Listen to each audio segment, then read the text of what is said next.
Hello friends, welcome to Indira study. आज की class में हम लोग पढ़ने वाले हैं परावर्ती दूरदर्शी किसे कहते हैं या परावर्तक दूरदर्शी किसे कहते हैं। और आज की क्लास में परावर्ती दूरदर्शी की संरचना, कार्यविधि एवं आरेख को भी आज पढ़ने वाले हैं। तो चलिए देखते हैं। सबसे पहले ये जानते हैं कि परावर्ती दूरदर्शी किसे कहते हैं। ठीक ना। वह प्रकाशिक यंत्र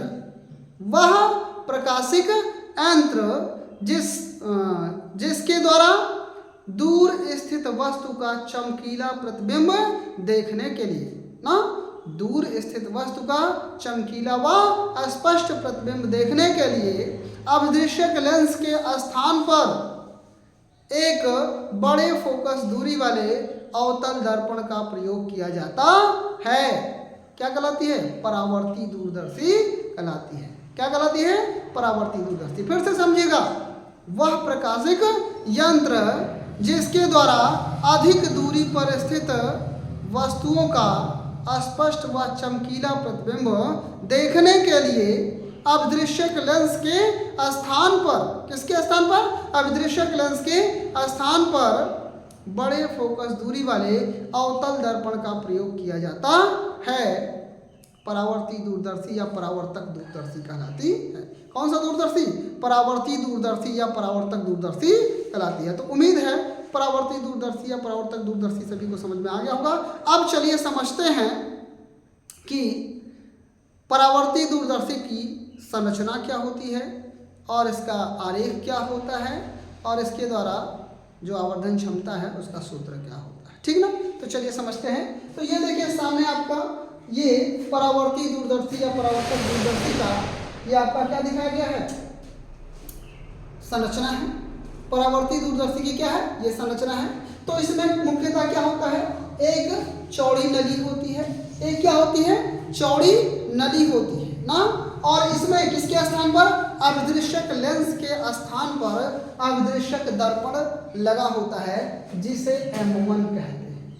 जिसे क्या कहते हैं? M1 कहते हैं। जिसे क्या कहते हैं भाई? M1। अभिदृश्यक लेंस के स्थान पर क्या लगा होता है? एक अभिदृश्यक दर्पण लगा होता है, जिसे M1 कहते हैं। M1 से प्रदर्शित किया जाता है। किससे प्रदर्शित किया जाता है भाई? M1 से प्रदर्शित किया जाता है। ठीक ना। तो देखिए अब किसके स्थान पर? अभिदृश्यक लेंस के स्थान पर अभिदृश्यक दर्पण, एक अधिक फोकस दूरी वाले अवतल दर्पण का प्रयोग किया था, जिसे अभिदृश्यक दर्पण कहते हैं। और यह दर्पण वस्तु की ओर स्थित होता है। यह दर्पण इसका द्वारक वस्तु की ओर रखा जाता है। द्वारक मतलब इसका देखिए, द्वारक ये ऐसे तोता मिलाएंगे तो ये जो है वस्तु की ओर, वस्तु कहीं आपकी इधर होगी। ठीक ना। आए बस में वस्तु इधर होगी तो इसका द्वारक किधर रखते हैं? वस्तु की ओर रखते हैं। भाई ये अवतल दर्पण, बड़े द्वारक का अवतल दर्पण तो होता है, बड़े फोकस दूरी वाला अवतल दर्पण तो होता है, लेकिन इसका द्वारक हम लोग किधर रखते हैं? जिस तरफ वस्तु होती है। ठीक ना। और इसके पार्श्व में इस अवतल दर्पण, जिसको प्राथमिक दर्पण या अभिदृश्यक दर्पण कहते हैं, इसके पार्श्व में जो पतली नली होती है उसमें एक कम फोकस दूरी वाला द्विउत्तल लेंस लगा होता है। ये देखिए कम फोकस दूरी वाला ये क्या है? द्विउत्तल लेंस है, जिसे क्या कहते हैं? नेत्रिका कहते हैं। एक कम फोकस दूरी वाला क्या होता है? द्विउत्तल लेंस होता है, जिसे नेत्रिका कहते हैं। और नेत्रिका के सामने, किसके सामने? नेत्रिका के सामने चौड़ी नली में, किसकी कौन सी नली में? चौड़ी नली में, जो चौड़ी धातु की चौड़ी नली होती है, उसमें एक समतल दर्पण लगा होता है। उसमें क्या लगा होता है? एक समतल दर्पण लगा होता है, जो कि 45 अंश के कोण पर झुकाव पर, जो कि 45 अंश के कोण के झुकाव पर स्थित होता है। ये कितने अंश के कोण पर? यानी इसमें देखिए फिगर में थोड़ा सही नहीं दिया गया, लेकिन आपका ये जो है इसका जो एंगल होता है ये कुछ ऐसा होता है, ये 45 अंश के झुकाव पर होता है।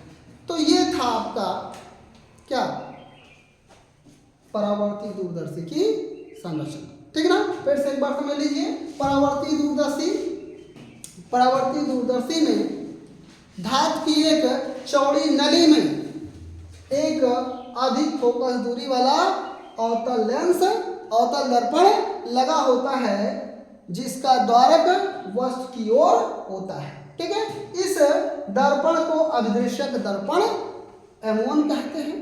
ठीक है, इसके पार्श्व में स्थित पतली नली में एक कम फोकस दूरी वाले द्विउत्तल लेंस का प्रयोग किया जाता है, जिसे नेत्रिका कहते हैं। नेत्रिका के सामने या मुख्य अक्ष के सामने 45 अंश के झुकाव पर एक समतल दर्पण लगा होता है। क्या लगा होता है? एक समतल दर्पण लगा होता है। तो चलिए, ये था आपका क्या, इसकी संरचना। अब इसका प्रवाह आरेख समझते हैं और इसके द्वारा प्रतिबिंब कैसे बनता है। ठीक ना, इसका आरेख समझते हैं कि इसके द्वारा परावर्ती दूरदर्शी के द्वारा आरेख कैसे बनता है। ठीक ना, चलिए तो देखते हैं कि इसका आरेख क्या है। ठीक है ना, चलिए अब समझते हैं कि इसका आरेख क्या है। ठीक है, चलिए तो इसका आरेख और इसके द्वारा प्रतिबिंब कैसे बनता है। तो ये देखिए, परावर्ती दूरदर्शी का आपको आरेख दिखाया गया है। ठीक है, ये आपको परावर्ती दूरदर्शी का क्या दिखाया गया है? आरेख दिखाया है। ठीक ना,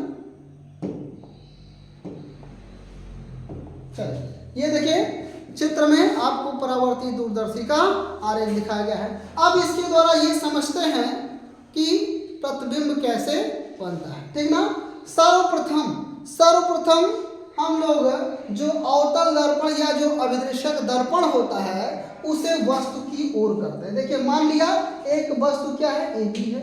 मान लिया एक वस्तु क्या है? AB है। देखिए, ये AB क्या है? आपकी एक वस्तु है। दिखा आपको, एक वस्तु AB है, तो जो अभिदृश्यक दर्पण M1 होता है उसे किसकी तरफ करते हैं? वस्तु की ओर करते हैं। तो जब वस्तु की ओर स्थित करते हैं तो वस्तु से दो प्रकाश की किरणें चलती है। ये मानते हो आप लोग ना, जैसे दर्पण में लेंस में माने थे ना, तो इससे जब दो प्रकाश की किरणें चलती हैं तो एक प्रकाश की किरण देखिए यहाँ पर आकर इस पर टकराती है, और टकराने के पश्चात देखिए जितने कोण पर ये आपतित होगी उतने ही कोण पर ये क्या होती है? परावर्तित हो जाती है। और दूसरी प्रकाश की किरण देखिए यहाँ पर टकराती है, और टकराने के पश्चात ये भी उतने कोण पर परावर्तित हो जाती है। और ये किरणें अभिदृश्यक दर्पण से, भाई जब वस्तु से चलने वाली प्रकाश की किरणें किससे टकराती हैं? अभिदृश्यक दर्पण से टकराती हैं, और अभिदृश्यक दर्पण से टकराने के पश्चात इसके फोकस से पहले जो स्थित समतल दर्पण होता है जो 45 अंश के कोण पर, ये देखिए इसमें तिरछा दिखाया गया ना, इसमें आपको तिरछा दिख रहा होगा और ये लग रहा होगा कि ये 45 अंश के कोण पर स्थित है। तो ये प्रकाश की किरणें परावर्तन के पश्चात इस द्वितीयक दर्पण M2 से टकराती है ना, और इस दर्पण से परावर्तन के पश्चात ये दोनों किरणें ना अभिदृश्यक दर्पण से जो किरणें परावर्तित होती हैं, परावर्तन के पश्चात द्वितीयक दर्पण M2 पर टकराती है, और M2 से परावर्तन के पश्चात बिंदु B1 इस पर बिंदु B1 पर मिलती है। कहाँ पर मिलती है? बिंदु B1 पर मिलती हैं, और वहीं पर इस वस्तु का यानी अभिदृश्यक दर्पण द्वारा इसका आभासी और उल्टा प्रतिबिंब, वास्तविक और उल्टा प्रतिबिंब बनता है। कैसा प्रतिबिंब? ये वास्तविक और उल्टा प्रतिबिंब। ठीक है, अभिदृश्यक दर्पण द्वारा कहां पर? बिंदु B1 पर A1 B1 वास्तविक और उल्टा प्रतिबिंब बनता है। अब यहां से चलने वाली प्रकाश की किरणें, यहां से परावर्तन के पश्चात ये किरणें जब चलती हैं तो देखिए, ये देखिए आपका नेत्रिका का मुख्य अक्ष है, नेत्रिका का मुख्य अक्ष है। तो परावर्तन के पश्चात ये किरणें कहां पर आकर लेंस के, देखिए परावर्तन के पश्चात लेंस के देखिए यहाँ पर जाती हैं। ठीक है, तो ये लगभग लेंस के मुख्य अक्ष के समांतर जो प्रकाश की किरण चलती है ना, यहाँ से देखिए ये लग रहा है आपको, दिख नहीं रहा है लगभग ही, लेकिन ये प्रकाश की किरण लेंस के मुख्य अक्ष के समांतर चलती है। तो आपको पता होगा जो प्रकाश की किरण लेंस के मुख्य अक्ष के समांतर चलती हैं वो अपवर्तन के पश्चात लेंस के मुख्य फोकस से होकर जाती है, लेंस के द्वितीय मुख्य फोकस से होकर जाती है। आएगा समझ में? ठीक है, तो यहाँ से देखिए लेंस के द्वितीय मुख्य फोकस पर होकर जाएगी। ठीक है, और ये किरणें ये तो कहीं मिलेगी नहीं। तो अब देखिए यहाँ से मुख्य अक्ष को जब ये पीछे बढ़ाएंगे इनको सीधा, ठीक है, तो परावर्तन के पश्चात यहाँ जब ये किरण ये जो मुख्य अक्ष पर मिल रही है इसको जब पीछे बढ़ाएंगे तो ये कहाँ से, ये B2 से आती हुई प्रतीत होती है। कहाँ से, B2 से। भाई यहीं पे तो इसका प्रतिबिंब बनेगा, यहीं पे तो इसका प्रतिबिंब बनेगा। और ये प्रकाश की किरणें कहाँ से आती हुई प्रतीत होती हैं, ये प्रकाश की किरणें A2 B2 से आती हुई प्रतीत होती हैं। और इस दर्पण द्वारा A2 B2, ठीक है, आभासी और सीधा और बड़ा प्रतिबिंब बनता है। इस दर्पण द्वारा कैसा प्रतिबिंब, आभासी सीधा व बड़ा प्रतिबिंब बिंदु A2 B2 पर ना, बिंदु B2 पर या A2 B2 इसका आभासी और बड़ा प्रतिबिंब बनता है। ठीक है ना, आया समझ में सभी को? बोलो भाई, सभी को समझ में आया इसका? हाँ, इसका आरेख समझ में आया ऋषभ? बोले बेटा, और सभी को समझ में मजा आए तो लाइक और शेयर जरूर करेगा। चलिए अब इसके बाद समझते हैं कि इसकी आवर्धन क्षमता क्या होती है ना, इसकी आवर्धन क्षमता। जब देखिए इसकी आवर्धन क्षमता यम बराबर कितना, -FO/FE होती है। इसकी आवर्धन क्षमता क्या, -FO/FE होती है। ठीक है, लेकिन जब वस्तु कहाँ पर हो, FO पर हो, मतलब जब वस्तु FE पर होती है, जब वस्तु कहाँ पर स्थित हो, मुख्य फोकस पर स्थित होती है, तो उसका प्रतिबिंब अनंत पर बनता है ना। और यहाँ पर देखिए ये जो प्रतिबिंब बन रहा है A2 B2, ये जो है लेंस के क्या निकट दृष्टि, मतलब जो अस्पष्ट दृष्टि की न्यूनतम दूरी है और अनंत के बीच बनती है। ये जो प्रतिबिंब A2 और B2 है वो अस्पष्ट दृष्टि की न्यूनतम दूरी और अनंत के बीच बनता है। इस नेत्रिका द्वारा जो बनने वाला प्रतिबिंब है वो अस्पष्ट दृष्टि की न्यूनतम दूरी और, अरे भैया आपको पता है लेंस की, उत्तल लेंस की आखिरी स्थिति तो यही थी।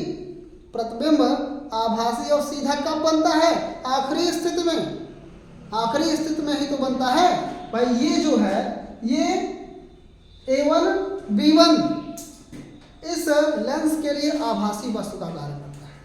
जो प्रतिबिंब A1 B1 था इसके मुख्य फोकस से पहले स्थित होता है। कहाँ, किससे पहले, मुख्य फोकस से पहले स्थित होता है। और जब मुख्य फोकस से पहले स्थित होता है तो यह वस्तु, मतलब यह प्रतिबिंब इस नेत्रिका लेंस के लिए आभासी वस्तु का कार्य करता है ना।